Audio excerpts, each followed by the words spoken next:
What's going on, guys? This is Rob, and we are back again with the New Mutants, but continuing our X-Men coverage, getting all caught up. This is the return of the Shadow King. Now, there are a few things we need to kind of discuss as we go through this. First and foremost, there are some plot threads that kind of go through this, but truth to tell, there's only really a major focus involving the Shadow King and Cosmar, as well as a few other people. I mean, we'll talk about them, right? We'll cross those bridges once we get to them, but for the most part, I feel like those are the really important things. But this initially picks up with us basically joining Amal Farouk when he was a little kid. And this is something that we haven't seen before. For those of you guys who are unfamiliar with the Shadow King, we do kind of get a little bit of explanation from Marvel Comics, largely in like the Marvel Encyclopedia. You do get a little bit of references, or at least a few references here and there, but by and large, the Shadow King is considered to be a multiversal force of energy that represents the dark nature of humanity. More so than that, the only time, or really the earliest indication we ever saw of the Shadow King was when he was bonded to Amal Farouk. And the way it was explained at the time is that they were two separate things, right? Amal Farouk was an actual person, the Shadow King was an entity bonded to him, but we never really knew anything before that. We simply just knew that that's when Xavier met the Shadow King, Xavier won, the Shadow King was defeated, and then that's what really gave Xavier the idea for launching the X-Men in the first place. And so what this tells us is that in this really 16th century Egypt, that Amal Farouk is again just kind of living here as a little kid, right? And his father is an exceedingly proud father. And the reason why is because Amal Farouk has the gift of telepathy, right? That's the power that he has, a very high order of telepathy. And we already knew that, of course, given the battle, the nature of the conflict between Amal Farouk and Charles Xavier from the old X-Men comics. But instead of using his powers for evil, he would actually use them for good. And so because the market was a very lively place, of course, that would attract thieves, people who were looking to attain something without actually having to work for it. And so what it did is it actually allowed Amal Farouk to basically operate as a protector. In this particular instance, somebody snatches up the goods belonging to a woman who in turn is basically forced to return those goods by Amal Farouk himself. The big issue here though is that eventually illness comes to Egypt, right? Plague comes to Egypt, and that takes his father. It kills his father. In his struggling and his suffering, his pain and his anguish, that's when he's visited by the Shadow King. Now that's one thing to understand. The Shadow King visits individuals when they're at their absolute weakest points, because that's when it's the easiest way to break them, right? That's the easiest way to kind of slither yourself in, because the Shadow King is nothing if not absolutely cunning. And because Amal Farouk had felt such pain and anguish, and because in his heart was really a desire to do good, what the Shadow King did is it approached him with the perspective of, we can turn this place into a spot where people can be safe, where everyone can be okay. You know, I can promise you adventure and different things like that. And in that desperation, Amal Farouk turned to the Shadow King and allowed the Shadow King to possess him. And so that really is, and this is what's interesting, this is the first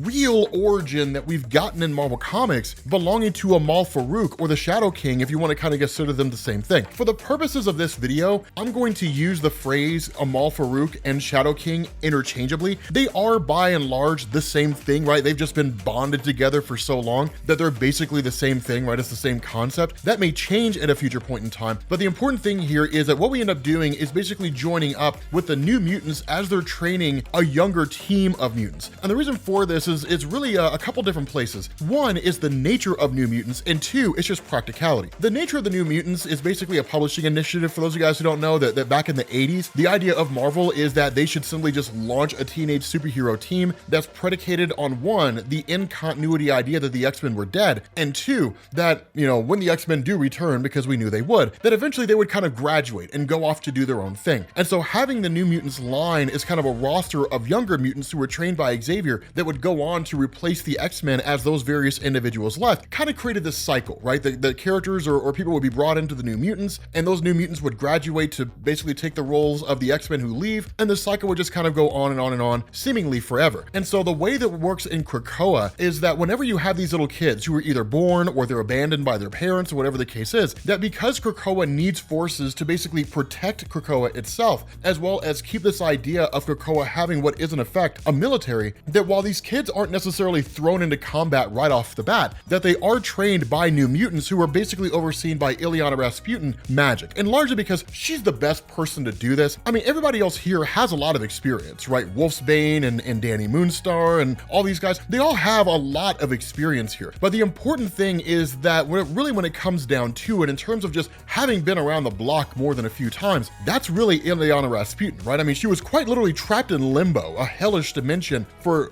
a pretty lengthy amount of time, right? She is really the closest that you have here to a full-fledged X-Man, basically helping the team. I mean, she is an X-Man by all standards of measurement, but what they talk about here is the idea of synergy. I hate the phrase of synergy, right? It's a phrase used by just corporate people, and it makes a person sound like a douchebag when they say it. But what they're doing here is basically saying, as a team, right, when you become part of the New Mutants, you have to understand the powers of your teammates inside and out. It almost has to be instinctive. You have to know that when you're facing off against various threats, that if you understand the powers of your teammates correctly, you can have them come in and take your place as you fight somebody else and they fight the person that you were fighting, right? You have to work as a seamless unit. And that's what happens here, right? You actually end up having the New Mutants facing off against themselves, and their ability to just work in unison is uncanny. It's incredible. It's really up there on par with the X-Men themselves. Now, during this whole escapade, this whole series of events, you have a girl named Cosmar. Now, Cosmar has a one-shot origin that we can cover if you guys are interested. I don't even know if it's really a one-shot so much as like 3 or 4 pages, but the thing about this is she is basically a character with reality warping. But before you guys, oh, another reality warping mutant, the thing about her powers is she can only do it, 1, in an exceedingly localized space, and 2, she basically manifests her nightmares, but it's really in the form of a bubble. So if you're like 20 feet away from her, you'll just kind of see her sitting there just freaking out. But if you get close enough, she can either telepathically pull you in or physically pull you in, and you'll experience nightmares as well, right? It's a pretty potent ability. And if, in all honesty, depending on what direction Marvel goes with it, she could be absurdly powerful, or at the very least enough to just absolutely mentally destroy other people who are out there. The other part of this is Gabby. Now, Gabby, for those of you guys who are pretty new here, she's basically the clone of Laura Kinney, who is in turn a clone of Wolverine. But initially, it was believed that she was going on to become just some kind of crazy villain. Not necessarily. Instead, she actually became a pretty cool member of the Wolverine mythos with Laura Kinney. The biggest issue here is she's kind of an outlier to a degree. Now, a lot of this is because Gabby looks so normal, and the other kids who are here look so abnormal. They don't really have a sort of common ground in that way. The kind of explanation given here, right, by Ileana Rasputin is that in time that'll change, but these younger mutants actually end up leaving and traveling to a location only for us to find out they're meeting up with the Shadow King. Now, this is one of the cool things about this, right? Amal Farouk approaches them as what is basically a kind of mentor, right? And basically saying like, I am here to help you guys learn more about your abilities, to help you guys train. Now, that's the thing. Whenever you see the Shadow King and you see a situation like this, the Shadow King's usually nefarious. And so when you see him having dealings with a bunch of very young and very inexperienced mutants, your initial response is, oh my God, he's going to turn them into his personal army,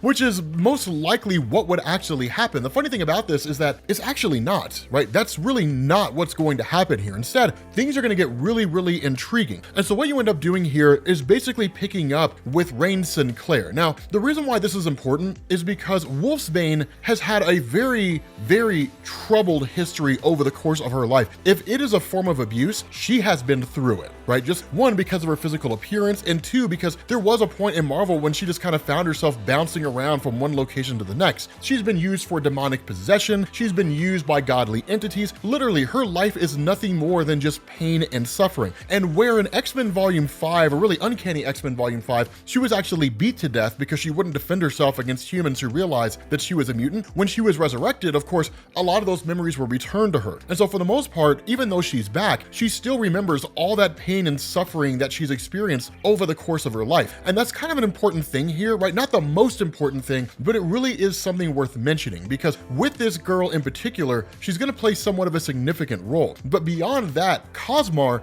much in the same way, suffers the way Rain Sinclair does. The difference is that, of course, as you guys can tell, Cosmar's physical mutation is far more extreme. And even then, as you see all this stuff going on, right? Amal Farouk, who's basically at this big party, because again, the X-Men know he's there, right? It's not as though he's inhabiting the island and no one's aware of his existence. Everyone knows he's there, but you see everybody partying, you see everybody having a good time, everybody celebrating. For Cosmar, it doesn't work for her that way. And the reason why is because 1, she's 13, right?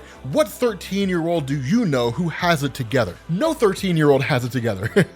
They're just now getting into that part of their life when like hormones start running awry and everything is a big deal, right? Like everything that happens is the biggest thing to happen ever. But the thing about this is that for Cosmar, because of her physical mutation and because of the fact that her parents actually ended up dying as a result of her powers manifesting, she sees herself as something horrible, right? Some kind of diseased, ugly, hideous creature. And so when the entire group goes back together or comes back together together again and they meet up with Amal Farouk to basically train in secret again, Amal Farouk does something different. Instead, what he does is he kind of tells them, look, the nature of the New Mutants training you is that they're trying to teach you to learn the powers of others, but you can never truly experience this until you've walked in somebody else's shoes. Of course, that's both literal and metaphorical in the sense that what he does is he swaps minds, is he actually basically swaps all their consciousness so they end up taking the bodies of other individual people. And in doing that, what it does is it has a pretty massive impact on their physical forms, right? It has a kind of impact on their bodies in the sense that like they kind of feel like they're dying to a degree, but really Gabby's the only one that seems to feel that way. Instead, once everything kind of snaps back to normal, just due to the fact that they didn't really expect it to go that way, you know, the fact that Gabby's not really able to control the powers of Cosmar and quite literally just kind of starts expanding these powers out to the point that it's actually a danger. And then of course, Amal Farouk sets everything back to normal. That it's one of these things where everybody was kind of celebrating the idea that they had everybody else's powers. Now, there's merit to this, right? This is actually a very, very smart idea. Taking the consciousness of one person and putting it in the body of another, forcing them to basically swap places and then making those individuals live out the lives or at least some semblance of what it feels like to be the other person. It's the only true empathy you can actually feel, right? Everything beyond that is just quite literally haphazard guessing and hoping that you get it right. But Gabby lashes out at it, right? Gabby is, you know, exceedingly angry about the fact that this whole thing happened, that they should have been warned beforehand. And the response of Amal Farouk is, even if your physical body died, you could be resurrected. But Gabby takes that personally. And the reason why is because while she does have a healing factor and she can survive most anything that a lot of these other new mutants or these younger mutants here cannot survive, her response is, just because we can be resurrected does not mean that our life is cheap or worthless. But the reality is that it kind of does. It would be different if they were resurrected and they would never have any memory of their life before they died. But the fact that they can be resurrected and the fact that they can be given the memories of the life that they had before they ended up dying and possibly even remember what it was like to die does kind of mean that their life is cheap, because death doesn't really have any meaning, right? It doesn't really matter to them anymore. It's like dying and being reincarnated over and over and over again. At what point does dying matter to you, right? I mean, if you were immortal, what value would death have to you, right? You would treat your life as cheap and you would treat your life as being worthless, not in the sense of how you engage in the things that you do, but in the sense that the sanctity of life would largely become irrelevant to you as time went on, because you would lose the feeling of what it means or even the fear of what it means to actually die. So the reality of this is Amal Farouk's kind of right when he says like your life is largely cheap and worthless, or at least when Gabby deduces that, because it kind of is, right? It doesn't mean they don't matter. It simply just means death doesn't matter. And if death doesn't matter, why does it matter if you die if you're always going to come back? And so that's kind of a crazy thing, because it's really one of these instances where Gabby, largely operating under the name Scout, just kind of, you know, really displays this lack of trust towards Amal Farouk. And so this is when we get to this segment about how Rain Sinclair is going to play a pretty significant moment in this, right? And the reason why is because Rain Sinclair has just constantly been haunted by these memories and these experiences that she's been coping with since she got back. Now, in truth, Danny has been trying to help her as best she can, and really a lot of the other mutants out there that are struggling in the same way. But the healing gardens can't fix this, right? I mean, I guess maybe you could wipe these memories away. But the funny thing about this is that Amal Farouk approaches her really in a kind of mentor capacity. And he says, look, I get that you're experiencing terrible things. You've had horrible things happen to you over the course of your life. And he says, so have I, right? He's like, my father was my entire world and I lost him when I needed him the most. And he says, I was left all alone in the dark and the shadows had teeth. And so it's one of those things where Amal Farouk basically says, I've been where you are, right? I've been where you are before, but you have to understand life can be painful. Life can be hard. Life can absolutely crush your spirits in ways that you cannot conceivably imagine. But the true test of you as a human being is, are you going to simply just give up, or are you going to be somebody who does something, right? Doing things changes things. Doing nothing keeps things exactly as they are. And just laying there and letting life happen to you is doing nothing, right? How could you possibly ever hope for your life to change if you do nothing to make it change, right? No one's gonna come along and save your life for you. No one's gonna come along and fix your life for you. You have to do that on your own. They got their own problems to worry about. They got their own life to live, right? I mean, it's one of the things where he says, if you're the person who's just sitting around around waiting for someone to come along and to save your life for you, that's not going to happen. That's never going to happen, right? Are you a person of character and conviction, or are you weak? And so that's when he basically says, when we came to Krakoa, we were told that this was a land of change. By submitting to the laws of this land, we would be remade and reborn into our truth. We would be made unified, whole, and together we would march into the future. Krakoa is for all mutants, regardless of who we have been and what we have done. I have taken the mission of our new home to heart.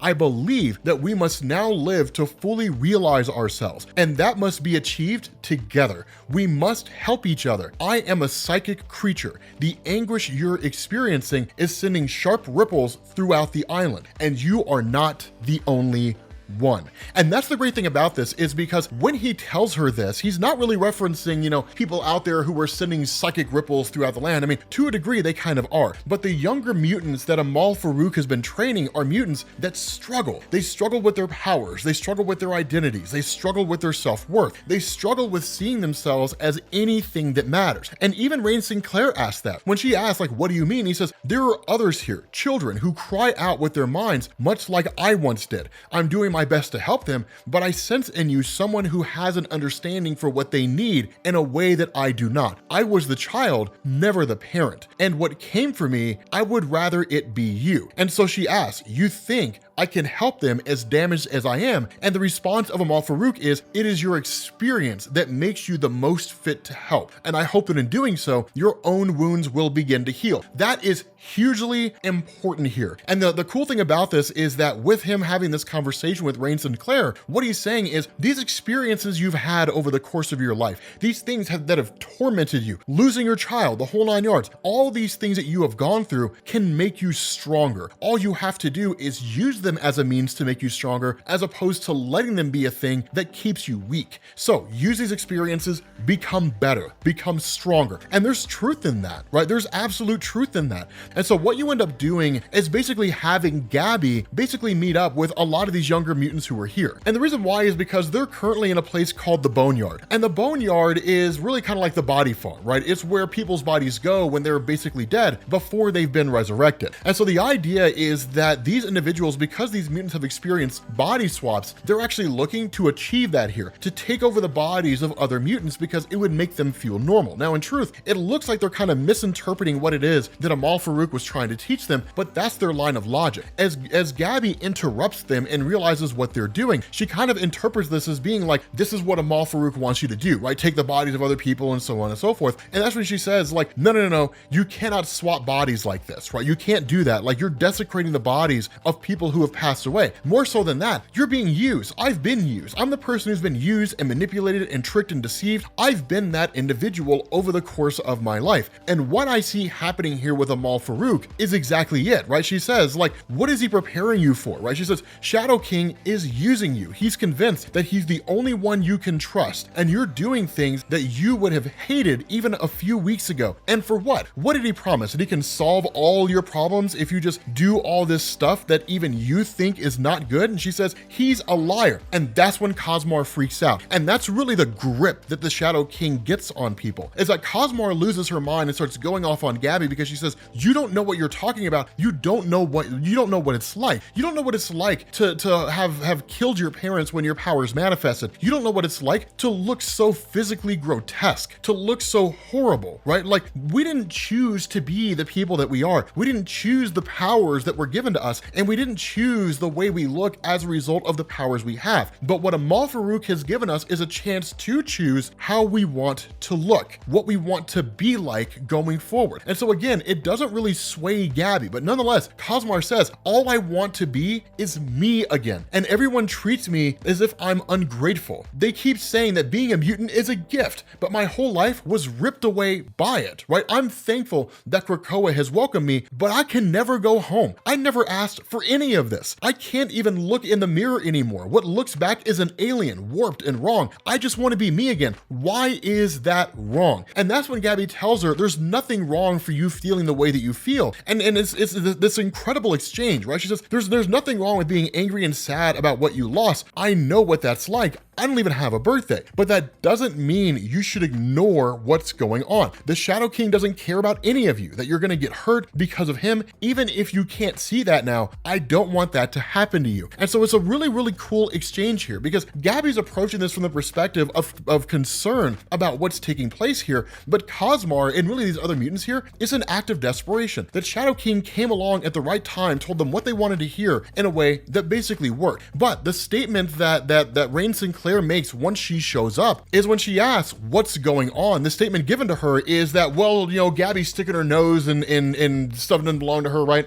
She doesn't have any business of her own to mind, so she's minding our business. And ultimately, Gabby's like, no, it's not like that, right? Like, I'm just here to make sure that my friends are okay because I care about you guys. And so that's when Rain says, look, I get where you're coming from, or I get where you're saying, if this is a legitimate concern you have, then you got to bring it to the Shadow King. Come talk to him directly, right? Tell him what you think is going on. Tell him why you don't trust him, why you think things are a little shady. And so ultimately, you basically have, you know, Rain Sinclair and Gabby who show up. The Shadow King welcomes them, and then he says, what brings you so far off the path tonight? Right now, the response is, you have a right to know your fears. But if there's going to be a solution, the Shadow King has the right to hear them. And so ultimately, Rain Sinclair leaves Gabby alone and says, I'll leave you to it, right? She leaves Gabby in the presence of one of the most powerful evil psychic entities in the history of Marvel Comics. And so he says, you have misgivings regarding my mentoring of your friends. And he says, why don't we talk, right? And the response of Gabby, and probably one of the most foolish responses she could possibly make, is, you don't scare me, and I won't let you mess with my friends anymore. Let me tell you something, man. If the Shadow King doesn't scare you, it's because you're an idiot, or because you don't fully know what you're dealing with. But Gabby will find out. With that being said, guys, we're gonna bring this to an end.